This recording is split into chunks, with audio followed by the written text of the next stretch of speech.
Hello dear student, good morning. Welcome to St. Thomas School, 7th standard Hindi. Today we will start a new chapter, a third chapter Kittur की रानी चेन्नम्मा हो। आप उसके बारे में जानते हो। रानी चेन्नम्मा भारत के कर्नाटक कित्तूर राज्य की रानी थी। उसका जन्म 23 अक्टूबर 1778 को कर्नाटक में बेलगांव के पास काकतिया गांव में हुआ था और वो बचपन से ही उसे घुड़सवारी करने एवं तीर और तलवार चलाने का बहुत ही शौक था। वो अपने माता पिता के साथ बड़ी हुई और फिर राजा मल्लसर जो थे उसके साथ उसकी शादी होती है। फिर उसके पुत्र भी होता है, परंतु वो उसके पति और पुत्र दोनों की मृत्यु हो जाती है। बड़ी रानी होती है रुद्रमा, जो उसका पुत्र है शिवलिंग, वो गद्दी पर बैठता है। बाद में उसकी भी कोई संतान नहीं होती, एक बालक को गोद लिया जाता है। बाद में शिवलिंग की भी मृत्यु हो जाती है और सारा राज्य का भार रानी पर आ पड़ता है। और फिर कित्तूर के खजाने पर अंग्रेज़ों की नज़र होने के बावजूद वो जानती हुई भी वो हमेशा अंग्रेज़ों के साथ लड़ती रही। और वो एक ज़्यादातर वो एक उसका एक जो सेंटेंस है वो मैं आपको बोलती हूँ, सुनाती हूँ, और बहुत ही अच्छा है। जब तक मेरी नसों में रक्त की एक भी बूंद है तब तक कित्तूर को कोई नहीं हिला सकता। ऐसे वो एक शेरनी की तरह अंग्रेज़ों पर टूट पड़ती थी और अंग्रेज़ों बड़ी सेना जितनी भी बड़ी हो, सब जो अंग्रेज थे वो इस रानी से ज़्यादातर डरते थे। तो एक बार धोखे से छिपकर कित्तूर पर हमला करते हैं अंग्रेज और लड़ाई में रानी के बहुत से सैनिक मारे गए, वो अकेली पड़ जाती है। बाद में धोखे से रानी को बंदी बना लिया जाता है और 21 फरवरी 1829 को रानी चेन्नम्मा वीरगति को प्राप्त होती है।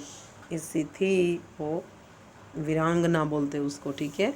इसी थी रानी चेन्नम्मा वीरांगना थी और ऐसे अंग्रेज़ों के साथ लड़ते लड़ते ऐसे वो वीरगति को प्राप्त होती है, ठीक है। अब यहाँ पे हम उसके जो अर्थ शब्द अर्थ है, वर्ड्स मीनिंग वो देख लेते हैं।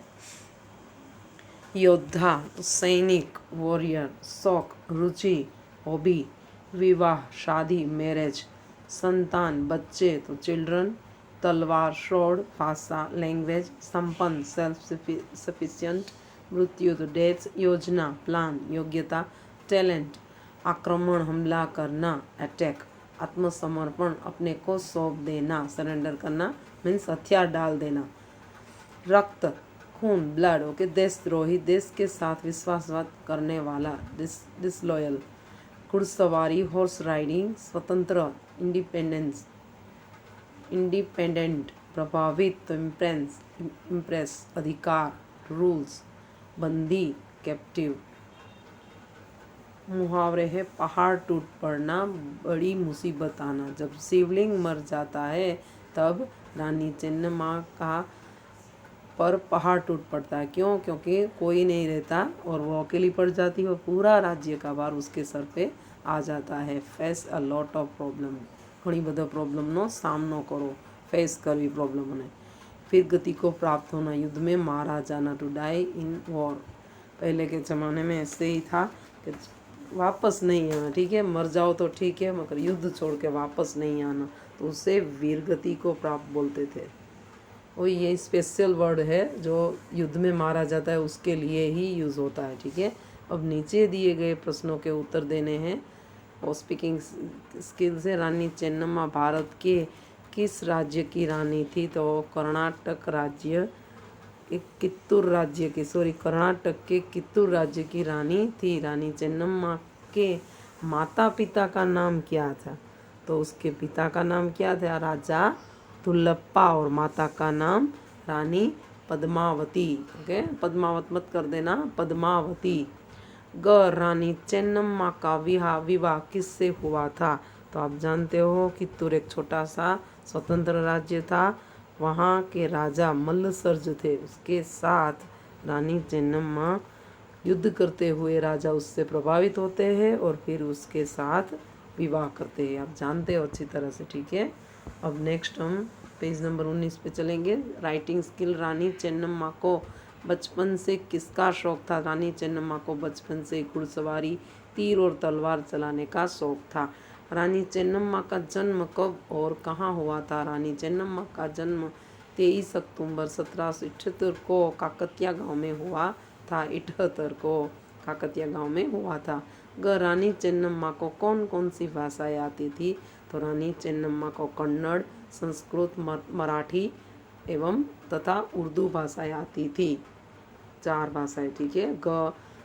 राजा मल्लसर्ज के बाद कौन गद्दी पर बैठा?